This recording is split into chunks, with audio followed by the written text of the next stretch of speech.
नमस्कार दोस्तों। ये ऑडियो उनके लिए है जो अपने जीवन को एक ऊंचे लक्ष्य की ओर ले जाना चाहते हैं। तो यहाँ पर शील प्रभुपाद जी जो एक महान संत हुए हैं, उनके द्वारा अपने शिष्य से एक वार्तालाप हो रही है जो कि पश्चिमी वर्जीनिया नव वृंदावन में होती है। तो शील प्रभुपाद जी बोलते हैं, पाश्चात्य सभ्यता गंदी सभ्यता है। यह जीवन की आवश्यकताओं को कृत्रिम रूप से बढ़ाने वाली है। उदाहरण, बिजली के प्रकाश को लें। बिजली के प्रकाश के लिए एक जनरेटर चाहिए और जनरेटर चलाने के लिए पेट्रोलियम चाहिए। ज्यों ही पेट्रोलियम की आपूर्ति ठप हो जाती है, सब कुछ ठप हो जाएगा। किंतु पेट्रोलियम पाने के लिए आपको कष्टप्रद खोज करनी होती है और पृथ्वी में गहराई में तथा कभी कभी समुद्र के बीचों बीच गहरी खुदाई करनी पड़ती है। यह उग्र कर्म और भयावह कर्म है। यही कार्य कुछ अरंड वृक्ष उगाकर उसके बीजों को पेर कर तेल निकालकर तथा तेल को बत्ती से युक्त दीपक जलाकर संपन्न किया जा सकता है। हम मानते हैं कि बिजली के द्वारा आपने प्रकाश पूर्ति प्रणाली सुधार ली है, किंतु अरंडी के तेल के दिए से बिजली के बल्ब तक प्रगति करने में आपको अति कठोर श्रम करना होता है।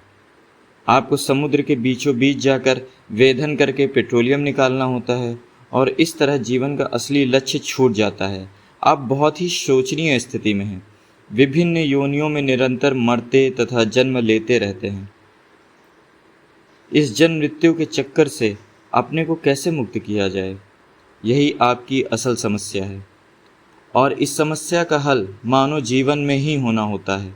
आपके पास आत्म साक्षात्कार पाने के लिए उन्नत बुद्धि है, किंतु इस उन्नत बुद्धि का उपयोग आत्म साक्षात्कार के लिए ना करके आप इसका प्रयोग अरंडी के तेल के दीपक को बिजली के लैंप में बदलने के लिए कर रहे हैं।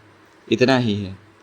शिष्य, लोग कहेंगे कि आपका सुझाव अव्यावहारिक है।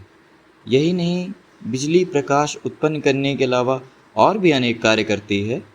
हमारे अधिकांश आधुनिक सुख साधन न्यूनाधिक बिजली पर ही निर्भर हैं।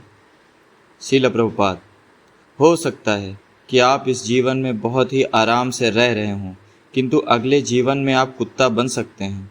शिष्य, लोग इस पर विश्वास नहीं करते। श्रील प्रभुपाद, वे विश्वास करें या ना करें, यह एक तथ्य है। उदाहरण, एक बालक यह नहीं जानता कि वह बढ़कर युवक बनने जा रहा है, किंतु उसके माता पिता जानते हैं।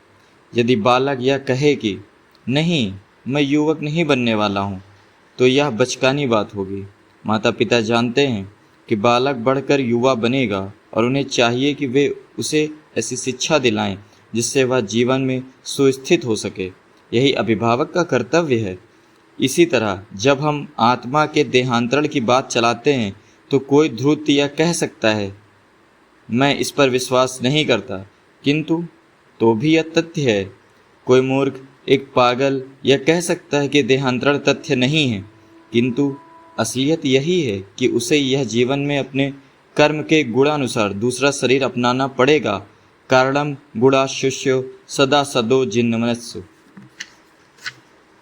शिष्य, यदि कोई यह कहे कि अरंड के वृक्ष उगाना अति कठिन है और खेती करना भी सामान्यतः कठिन है, किसी फैक्ट्री में 8 घंटे के लिए जाना और रुपए कमाकर घर आना तथा आनंद करना अधिक सरल है। श्रील प्रभुपाद, आप आनंद उठा सकते हैं, किंतु आनंद उठाने से आप जीवन के असली लक्ष्य को भूल जाते हैं। क्या यह बुद्धिमानी है? आपको यह मानव शरीर अपना अगला जीवन सुधारने के लिए मिला है। मान लीजिए कि अगले जन्म में आप कुत्ता बनते, क्या यह सफलता है? आपको कृष्ण भावनामृत का विज्ञान जानना चाहिए, तब आप कुत्ता बनने के बजाय ईश्वर जैसे हो जाएंगे। शिष्य, आपने एक बार लंदन में जॉन लेनन एस्टेट में यह कहा था कि आज की अत्यधिक परेशानी का कारण ट्रैक्टर है। इसने नौजवानों से सारा कार्य छीन लिया है और काम करने के लिए उन्हें शहर जाने के लिए बाध्य कर दिया है, जहाँ वे इंद्रिय तृप्ति में जुट जाते हैं। मैंने देखा है कि देहात का जीवन अधिक सरल तथा अधिक शांत है। वहाँ पर आध्यात्मिक जीवन के विषय में सोचना अधिक सरल है। श्रील प्रभुपाद। हाँ, देहात कम विक्षुब्धकारी तथा मस्तिष्क पर कम बोझ डालने वाला है। अपने भोजन के लिए थोड़ा काम कर लीजिए और शेष समय कृष्ण भावनाव्रत में लगाइए। यही आदर्श जीवन है। तभी श्रील प्रभुपाद एक फूल उठा लेते हैं और बोलते हैं, इस फूल के सूक्ष्म तंतुओं को देखिए। क्या कोई इतने सूक्ष्म तंतु किसी फैक्ट्री में तैयार कर सकता है? और इसका रंग भी कितना चटक है। यदि आप केवल एक फूल का ही अध्ययन कर लें तो आप कृष्ण भावना भावित हो जाएं।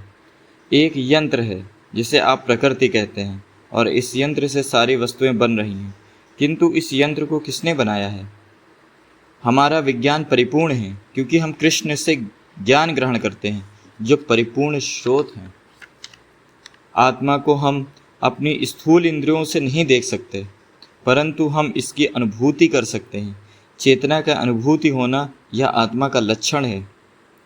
आप गाय से दूध लेते हैं, परंतु जब वह बूढ़ी हो जाती है और दूध नहीं दे पाती तब आप उसका गला काट देते हैं।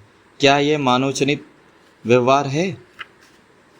ये आहार, निद्रा, भय और मैथुन पशु भी करते हैं और आप भी करते हैं, परंतु मानव शरीर की श्रेष्ठता यह है कि आप भगवान का साक्षात्कार कर सकते हैं। शिष्य।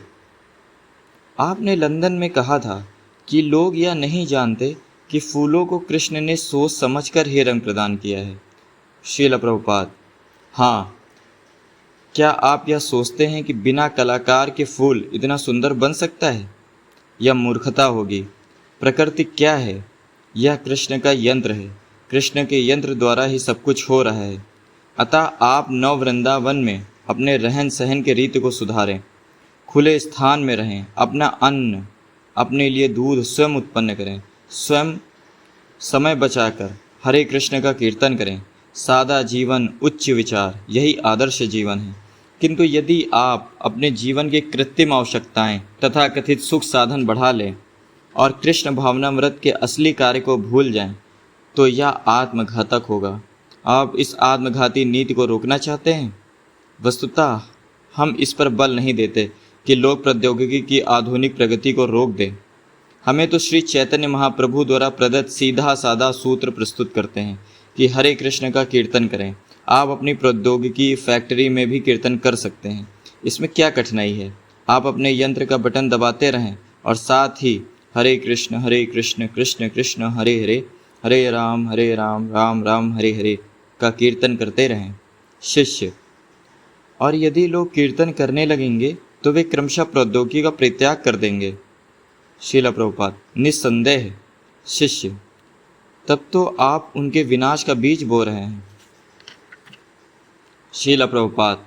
नहीं, विनाश नहीं, प्रद्युत निर्माण का। जन्म मृत्यु की पुनरावृत्ति, शरीरों का निरंतर परिवर्तन, यह विनाश है। किंतु हमारी विधि से आप सदा जीवित रहते हैं। आपको दूसरा भौतिक शरीर नहीं मिलता, किंतु कृष्ण भावनामृत के बिना आपको दूसरा शरीर धारण करना पड़ता है, जिसका अर्थ है कष्ट।